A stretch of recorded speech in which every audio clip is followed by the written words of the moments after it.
வெற்றிவேல் பாலச்சந்தரின் சிகரப் பயணம். பாலச்சந்தர் ஒரு நடுத்தர வர்க்கத்து இளைஞன். விடாமுயற்சி கொண்டவன் என்றாலும் தொடர் தோல்விகளால் அவன் மனம் தளர்ந்திருந்தது. குடும்ப வறுமை, வேலை தேடும் படலம் என அவன் வாழ்க்கையே ஒரு பெரிய டென்ஷனாக இருந்தது. ஒரு மாலை வேளையில் மலை அடிவாரத்தில் உள்ள முருகன் கோவிலில் அமர்ந்து தன் கஷ்டங்களை நினைத்து வருந்திக் கொண்டிருந்தான். அப்போது அங்கே வந்த ஒரு முதியவர் ஒரு பழைய வரைபடத்தையும் ஒரு பனை ஓலைச் சுவடியையும் அவனிடம் கொடுத்தார். பாலச்சந்தர், இந்த மலையின் உச்சியில் உனக்கான விடை இருக்கிறது, ஆனால் அங்கே செல்வது அத்தனை எளிதல்ல என்று கூறிவிட்டு மாயமாய் மறைந்தார். மறுநாள் விடியற்காலையில் பாலச்சந்தர் தன் பயணத்தைத் தொடங்கினான். மலையின் பாதி தூரத்தை அடைந்தபோது அவனுக்கு முன்னால் 3 பாதைகள் பிரிந்தன. 3 மாயப் பாதைகள். முதல் பாதை ஆசைப் பாதை, ஆசைச் சங்கிலி. இது மிகவும் அழகாக பூக்கள் பூத்து குலுங்க காணப்பட்டது. இங்கே சென்றால் சிரமமின்றி இலக்கை அடையலாம் என்று ஒரு மாய குரல் ஒலித்தது. பாலச்சந்தர் உள்ளே சென்றான். ஆனால் அந்த பாதை அவனை ஒரே இடத்திற்கு மீண்டும் மீண்டும் கொண்டு வந்தது. அது ஒரு கால சக்கரம் என்பதை உணர்ந்து சுலபமான வழி எப்போதும் சரியான வழி அல்ல என்று அங்கிருந்து வெளியேறினான். இரண்டாம் பாதை நிழல் பாதை, பயப்புயல். இது இருட்டாகவும் கொடிய மிருகங்களின் சத்தம் கேட்கும்படியும் மிரட்டலாக இருந்தது. பாலச்சந்தர் பயந்து பின்வாங்க நினைத்தபோது தன் கழுத்தில் இருந்த வேல் பதக்கத்தை தொட்டு பார்த்தான். பயத்தை வெல்வதே வெற்றி என துணிந்து நடந்தான். ஆனால் அது ஒரு முடிவில்லாத பள்ளத்தின் விளிம்பில் அவனை நிறுத்தியது. தன் பயத்தை அடக்கிய திருப்தியுடன் மீண்டும் திரும்பினான்.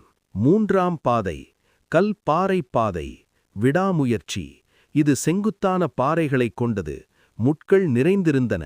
முயற்சி உடையார் இகழ்ச்சி அடையார் என்ற எண்ணத்தோடு ஒவ்வொரு அடியாக போராட்டமாக ஏறினான்.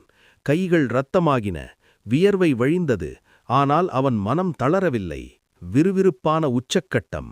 மலை உச்சியின் அருகே சென்றபோது திடீரென பெரும் இடி சத்தத்துடன் ஒரு பெரிய பாறை உருண்டு வந்து அவன் பாதையை மறைத்தது. பாலச்சந்தர் திகைத்து நின்றபோது வானத்தில் ஒரு பேரொளி தோன்றி ஒரு தெய்வீகமான மயில் அவன் முன்னே வந்து நின்றது. அந்த மயில் காட்டிய திசையில் ஒரு இரகசிய குகை வாசல் தெரிந்தது. அவன் குகைக்குள் நுழைந்தபோது அங்கே ஒரு பிரம்மாண்டமான ஜோதி வேல் நின்றிருந்தது. அதன் அடியில் ஒரு வெண்கலப் பெட்டி இருந்தது. அதில் ஒரு கடினமான கணித புதிர் செதுக்கப்பட்டிருந்தது.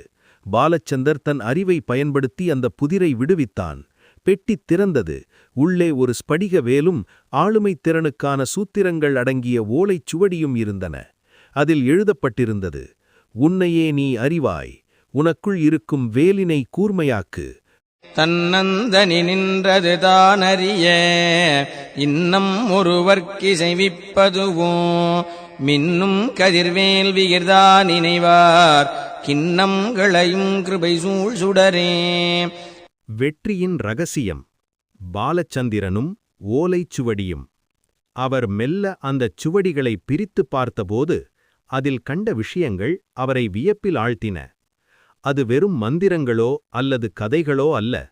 ஒரு மனிதன் தனிமையில் இருக்கும்போது தனது மனதை எப்படி ஆள வேண்டும் என்பதற்கான வாழ்வியல் அற்புதங்கள். தனிமையின் வலிமை. அந்தச் சுவடியில் ஒரு வரி இப்படி இருந்தது, கூட்டத்தில் இருப்பவன் பிறரை பார்க்கிறான், தனிமையில் இருப்பவன் தன்னை பார்க்கிறான், தன்னை அறிபவனே உலகை வெல்கிறான். பாலச்சந்திரன் அப்போதுதான் உணர்ந்தார், தான் இத்தனை காலம் தனிமையை ஒரு சுமையாக நினைத்தது தவறு என்று. அந்த ஓலைச்சுவடி அவருக்கு சில முக்கிய அறிவுரைகளை வழங்கியது. மனக்கட்டுப்பாடு. ஒருவன் தனிமையில் இருக்கும்போதுதான் அவனது சிந்தனைகள் கூர்மை அடைகின்றன. அந்த சமயத்தில் தேவையற்ற கவலைகளை விடுத்து லட்சியத்தில் கவனம் செலுத்தினால் வெற்றி நிச்சயம். அமைதி ஒரு ஆயுதம். சுவடியிலிருந்த குறிப்புகள் சத்தமில்லாத அமைதி எப்படி ஒரு மனிதனுக்கு புதிய யோசனைகளை தருகிறது என்பதை விளக்கின. விடாமுயற்சி. வெற்றி என்பது பலரின் துணையால் வருவதல்ல, உன் உள்ளுக்குள் இருக்கும் விடாமுயற்சியால் விளைவது என்ற வரிகள் அவருக்கு புதிய உத்வேகத்தை தந்தன. மாறிய வாழ்க்கை. பாலச்சந்திரன் அந்த ஓலைச் சுவடிகளை தொடர்ந்து வாசிக்க வாசிக்க அவருக்குள் ஒரு பெரிய மாற்றம் ஏற்பட்டது.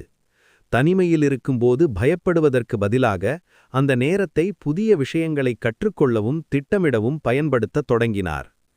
அந்தச் சுவடிகளிலிருந்த அற்புதங்கள் அவருக்கு சொல்லிக் கொடுத்த பாடம் இதுதான். உலகம் உன்னை தனிமைப்படுத்தினால் வருந்தாதே, நீ உன்னைச் செதுக்கிக் கொள்ள இயற்கை கொடுத்த வாய்ப்பு அது. இறுதியில் அந்த ஓலைச்சுவடியின் வழிகாட்டுதலால் பாலச்சந்திரன் தனது துறையில் மிகப்பெரிய சாதனையை படைத்தார். தனிமையில் இருந்தாலும் மனதிடம் இருந்தால் எதையும் ஜெயிக்கலாம் என்பதை உலகுக்கு நிரூபித்தார். தன்னந்தனி நின்றது தானறிய இன்னம் ஒருவர்க்கிசைவிப்பதுவோ மின்னும் கதிர்வேல் விகிர்தா நினைவார் கிண்ணம் களையும் கிருபை சூழ் சுடரே.